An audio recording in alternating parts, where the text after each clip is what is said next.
வணக்கம். நான் உங்கள் டாக்டர் சிவகுமார். இப்போதெல்லாம் அதிகாலையில் எழுந்து பல பேர் பல வேலைகளை செய்ய ஆரம்பிச்சிட்டாங்க. சில பேர் வாக்கிங் போகிறாங்க, சில பேர் ஆஃபீஸ் போகிறதுக்காக பிரேக்ஃபாஸ்ட்டோ லஞ்சோ ரெடி பண்ணுறாங்க. இன்னும் சில பேர் தான் குழந்தைங்களை எழுப்பி ஸ்கூலுக்கு கிளப்புறாங்க. சில குழந்தைங்க ஸ்போர்ட்ஸுக்கோ டியூஷனுக்கோ கிளம்பி போக ஆரம்பிச்சிட்டாங்க. இவங்க எல்லாரும் எழுந்தவுடன் ஒன்று காஃபி டீ மட்டும் குடிக்கிறாங்க, இல்லை எதுவுமே சாப்பிடாம வெறும் வயிற்றில் தான் இந்த வேலைகள்லாம் செய்கிறாங்க. அது மாதிரி இல்லாமல் எழுந்தவுடன் தண்ணீர் குடிச்சிட்டு சிம்பிளாக ஒரு ஹெல்த்தியான உணவில் உங்கள் நாளை ஆரம்பிச்சிங்க அப்படின்னா ரொம்ப ரொம்ப நல்லது. அது மாதிரி அதிகாலையில் எழுந்தவுடன் முதல் உணவாக, அதாவது இந்த வேலைகள்லாம் செய்கிறதுக்கு முன்னாடி முதல் உணவாக சாப்பிடக்கூடிய ஆரோக்கியமான உணவுகள் என்னென்ன இருக்குது அப்படிங்கிறத பற்றி தான் இந்த வீடியோவில் பார்க்க போகிறோம்.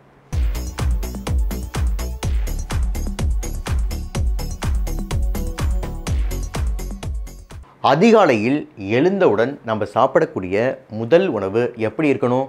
முதல்ல நம்ம பாடியோட மெட்டபாலிசத்தை அதிகப்படுத்துகிற மாதிரி இருக்கணும். இரண்டாவது, நமக்கு எனர்ஜி கொடுக்குற மாதிரி இருக்கணும்.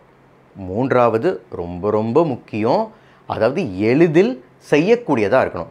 அதை செய்கிறதுக்கு நம்ம நேரத்தை வீணாக்க முடியாது, அதனால் எளிதில் செய்யக்கூடியதாக இருக்கணும். அப்படி பார்த்துட்டிங்க அப்படின்னா இந்த வரிசையில் வர முதல் உணவு ஊற வைத்த ட்ரை ஃப்ரூட்ஸ் அண்ட் நட்ஸ். முதல் நாள் இரவே தூங்கிறதுக்கு முன்னாடி 3/4 டம்ளர் தண்ணி எடுத்துக்கங்க. இதில் 5 பாதாம், 5 பிஸ்தா, 5 ரைசின்ஸ் அதாவது உலர்ந்த திராட்சை மற்றும் 2 வால்நட், இதோடு சேர்த்து 1 டீஸ்பூன் சியா சீட்ஸையும் சேர்த்து ஊற வச்சுருங்க. காலையில் எந்திரிச்ச உடனே இதை மிக்சியில் ரன் பண்ணுங்கள். நமக்கு ஒரு ஹெல்த்தியான ட்ரிங்க் ரெடி. ஏன் அப்படின்னா இதில் ரைசின்ஸ் இருக்கிறதுனால நமக்கு ஒரு இனிப்புத்தன்மையை கொடுக்கும், எனர்ஜியும் நமக்கு தரும். அதே சமயம் நட்ஸ் இருக்கிறதுனால நமக்கு ப்ரோட்டீனும் அதிகமாக இருக்குது, ஃபைபர்ஸும் அதிகமாக இருக்குது. ப்ரோட்டீன் அதிகமாக இருக்கிறதுனால நமக்கு மெட்டபாலிசத்தை அதிகப்படுத்தும், ஃபைபர்ஸ் அதிகமாக இருக்கிறதுனால நமக்கு கட் ஃப்ரெண்ட்லியாக இருக்கும். சியா சீட்ஸ் இருக்கிறதுனால நமக்கு காலை உணவு சாப்பிட்ற வரையும் நம்மளுடைய வயிறு ஃபுல்லாக தான் இருக்கும். இரண்டாவது உணவு கேப்பைக்கூழ் அல்லது கம்மங்கூழ். முதல் நாளே கேப்பக்களியோ கம்மங்களையோ பண்ணியிருந்தா உருண்டையாக பிடிச்ச தண்ணீரில் ஊற போட்டுருங்க. காலையில் எந்திரிச்சு ஒரு உருண்டையை எடுத்து கொஞ்சம் உப்பு, தயிரோ மோரோ சேர்த்து கூலாக செஞ்சு குடிக்கலாம். நமக்கே தெரியும் சிறுதானியத்தில் எவ்வளோ நியூட்ரியன்ஸ் இருக்குது அப்படின்னு.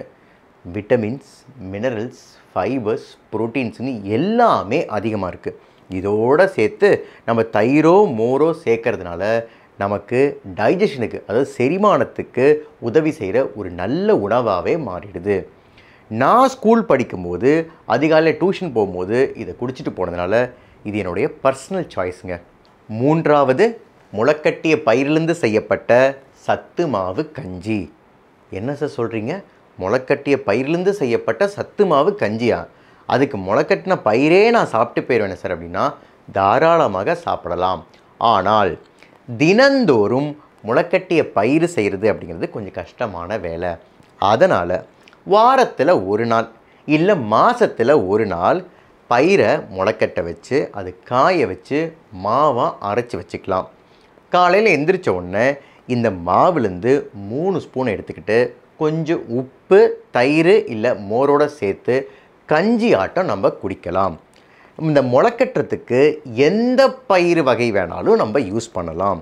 இதன் மூலமாக நமக்கு கிடைக்கக்கூடிய உணவு எப்படி தெரியுமா இருக்கும்? புரோட்டீன் நிறைந்த ஒரு ப்ரோபயாட்டிக் உணவாகவே அதுக்கு நமக்கு கிடைக்கும். ஸோ நம்ம அதிகாலையில் நம்ம ஆரோக்கியமான உணவோடு நம்ம ஸ்டார்ட் பண்ணுறதுனால அந்த நாளே ஆரோக்கியமாக இருக்கும். நான்காவது, நீர் ஆகாரம், அதாவது பழைய சாதம். இரவு நேரங்களில் எல்லோரும் சாப்பிட்டுட்டு இருக்கும்போது எல்லோரும் சாப்பிட்டு முடிச்சிருப்பாங்க. சாப்பிட்டு முடித்ததுக்கப்புறமும் கொஞ்சம் சாதம் மிஞ்சும். இந்த வீட்டில் இருக்கிறவங்க என்ன பண்ணுவாங்க அப்படின்னா, ஐயோ கொஞ்சம் வேஸ்ட்டாக போகுதே அப்படின்னு அந்த சாதத்தையும் என்னதான் வயிறு ஃபுல்லாக இருந்தாலும் சாப்பிடுவாங்க.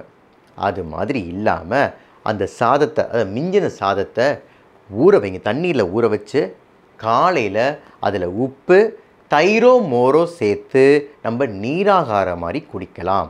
இது மாதிரி குடிக்கிறதுனால நம்மளுடைய செரிமானம் ரொம்பவே அதிகமாகும். இதை வேல்யூ தெரிஞ்சு, அதாவது இது ஒரு நல்ல சூப்பரான ப்ரோபயாட்டிக் உணவு அப்படின்னு இது ஒரு வேல்யூ தெரிஞ்சு இப்போல்லாம் யூஎஸில் டிபார்ட்மெண்டல் ஸ்டோர்லேயே விற்க ஆரம்பிச்சிட்டாங்க. இன்னும் கொஞ்ச நாளில் ஆன்லைனில் வந்தாலும் வரும். 5வது ஃப்ரூட் சாலட். என்னது ஃப்ரூட் சாலடா? யார் சார் காலையில் எந்திரிச்சு இந்த ஃப்ரூட்ஸ் எல்லாம் கட் பண்ணி சாலட் பண்ணிகிட்ருப்பா? வேண்டாம். ஒரு நாளைக்கு ஒரு ஃப்ரூட், அதாவது ஒரு பழம் அப்படின்னு எடுத்துக்கங்க. ஒரு நாளைக்கு வாழைப்பழம், இன்னொரு நாளைக்கு கொய்யாப்பழம், இன்னொரு நாளைக்கு ஆப்பிள். இதெல்லாம் விட சூப்பராக பப்பாளி பழம். ஏன்னா பப்பாளி பழத்தில் பெப்பைன் அப்படிங்கிற ஒரு என்சைம் இருக்குது. இது எடுத்துக்கிறது மூலமாக நமக்கு டைஜஸ்டிவ் சிஸ்டத்தை க்ளீன் பண்ணிடும். அதனால் ரொம்ப ஹெல்ப்ஃபுல்லாக இருக்கும். இந்த கான்ஸ்டிபேஷன் பேஷண்ட்டுக்கெலாம் ரொம்ப ஹெல்ப்ஃபுல்லாக இருக்கும். இதுக்கு மேலே பழங்களை டெய்லி எடுத்துக்கிறது மூலமாக நமக்கு சுகர், அதாவது நேச்சுரல் சுகர் கிடைக்கிறது மூலமாக நமக்கு எனர்ஜி சப்ளையும் கிடைச்சிரும். ஆனால் இந்த பழங்களில் சிட்ரிக் ஆசிட் நிறைந்த பழங்கள், அதாவது அசிடிக் பழங்களை எடுத்துக்க வேண்டாம். உதாரணத்துக்கு ஆரஞ்சு, பைனாப்பிள், சாத்துக்குடி, அது மாதிரியான பழங்களை காலையில் எந்திரிச்சோன்னே எடுத்துக்க வேண்டாம். இப்போ நான் சொன்ன 5 ஆரோக்கியமான உணவுகளை அதிகாலையில் எடுத்துக்கிறது மூலமாக நமக்கு எனர்ஜி, நல்ல எனர்ஜி நிறைந்த உணவும் கிடைச்சிருது, நியூட்ரியன்ஸ் நிறைஞ்ச உணவும் கிடைச்சிருது. அதனால் நமக்கு வயிறும் திருப்தியாக இருக்குது, மனசும் திருப்தியாக இருக்குது. Have a good day. இந்த வீடியோ உங்களுக்கு பிடிச்சிருந்துச்சுன்னா லைக் பண்ணுங்கள், ஷேர் பண்ணுங்கள், சப்ஸ்கிரைப் பண்ணுங்கள். நன்றி, வணக்கம்.